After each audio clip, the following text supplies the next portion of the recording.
টাঙ্গাইলের মধুপুরে tribal welfare association Madhupur উপজেলা শাখার বার্ষিক সম্মেলন ও নির্বাচন অনুষ্ঠিত হয়েছে।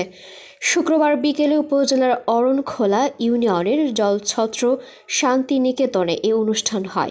অনুষ্ঠানের সভাপতিত্ব করেন উপজেলা শাখার চেয়ারম্যান উইলিয়াম দার্জেল।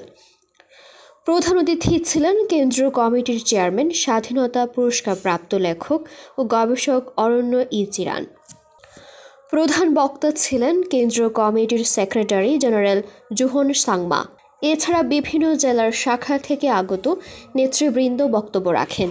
সম্মেলন শেষে উৎপল রেমাকে সভাপতি ও শ্যামল মানকিনকে সাধারণ সম্পাদক করে 21 সদস্য বিশিষ্ট নতুন কমিটি অনুমোদন করে কেন্দ্রীয় কমিটি। ঢাকা, ময়মনসিংহ, ফুলপুর ও ঘাটাইল সহ বিভিন্ন এলাকার নেতাদের অংশগ্রহণে সম্মেলন প্রাঙ্গণ উৎসবে পরিণত হয়। জেলা জাজ তিনি